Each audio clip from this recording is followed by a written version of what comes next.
Hi there! In this lesson 3, we are going to talk about marketing and gamification. And why is gamification important for marketing? Well, because I do think that we are facing a massive engagement crisis. And as we said before, gamification is going to be one of the best solutions for that. Alright, so let's analyze these 4 key facts or these 4 key ideas. So with gamification, we are going to speak the same language as customers are speaking. We are also going to differentiate ourselves. And we are also going to increase the average attention span, and we are going to make happier people. We are going to make people happier. Alright, so let's analyze those 4 facts in further detail. So, here you can see speaking the same language. What do we mean with this? Alright, so here you can see the statistics of the American government about what people are doing on their leisure time. And here you can see that they are mostly watching TV. But here, you can see that playing games is one of the second ones. Well, actually, socializing and communicating is the third one. But, well, playing games is important. And what I mean with this is that here, in the second graph, you see that the average age of game players is decreasing. So, young people are playing more and more games.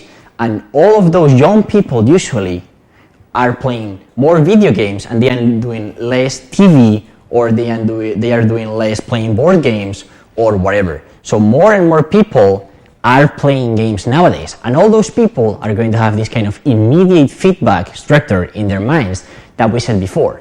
So we are going to have to speak the same language as they are speaking. We are going to have to adapt our marketing strategies to this kind of game thinking structure. So that's the first idea. Let's go for the second one. The second one is differentiation. For those of you who don't know this is a blue ocean, and that one is a red ocean. And this means, in terms of business strategy, a blue ocean is this kind of market where there are no competitors. And then you sell more, and then you win more, you earn more money, all the stuff. And then we have the red ocean, which is the ocean that is just red because there are many sharks that is just full of competitors that are just killing themselves. So nowadays, everyone or almost everyone in the advertising business is in this kind of red ocean. The advertisements on TV, TV commercials, or advertising on the newspapers, radio, even the social media. No one likes that. Actually, for example, just imagine last time that you just saw an advertisement on the social media. You just wanted to close that immediately to keep on doing what you were doing.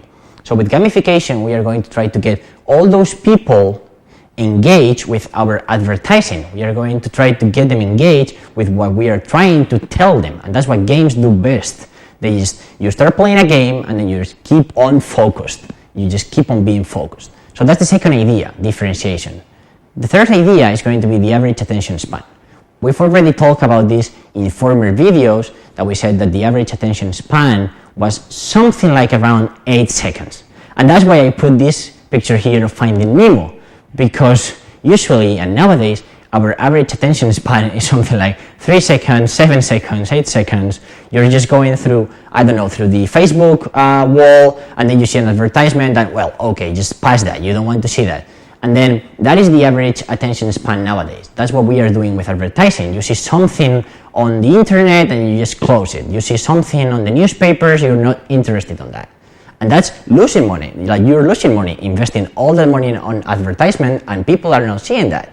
But with games, we are having the situation that is all the way around. So we are having games, and you see that picture over there. Like, the kid is absolutely engaged with his PSP, with what he is doing.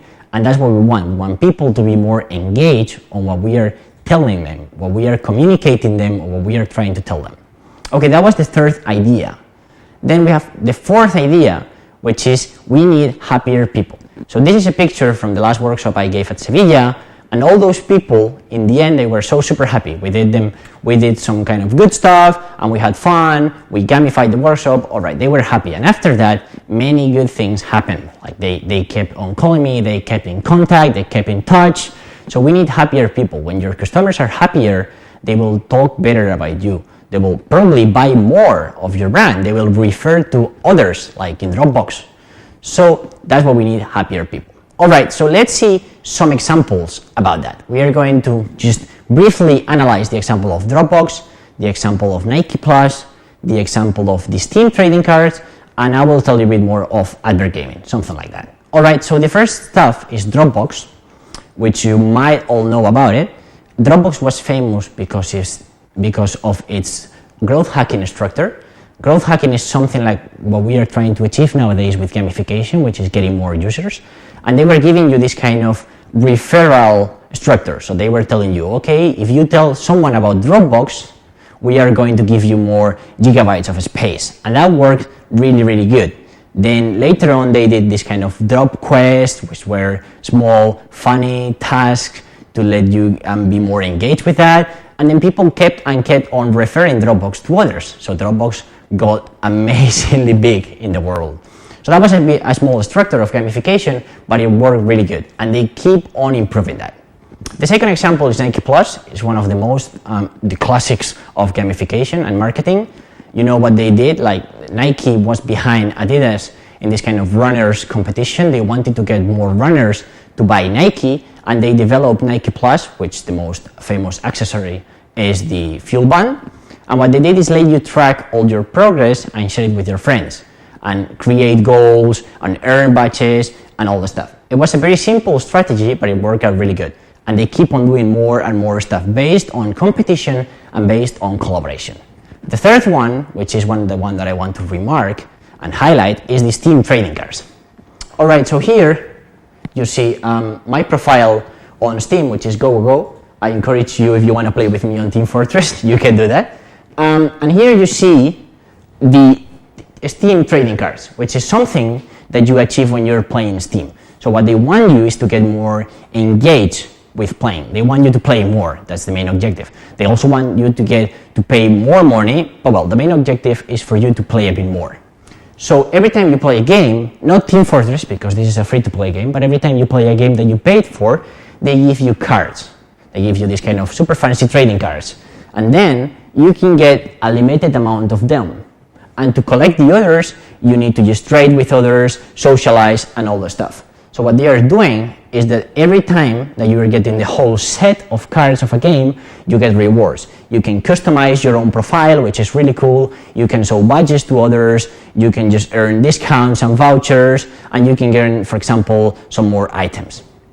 So this is what they did, and it worked quite good. It's getting better because they got some critics from the public, especially in the free-to-play games, but it will be better. It's improving. They are getting more engagement, and people are playing more, and some people are paying more for that. So it worked out really good.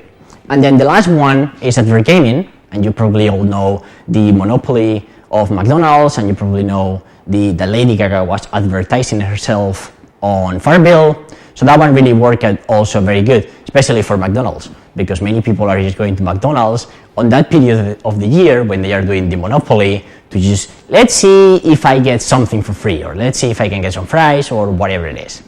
Alright, so that was all about gamification and marketing. It was a very brief introduction, and we will speak a bit more about that in later sessions. Thank you very much for watching. See you soon.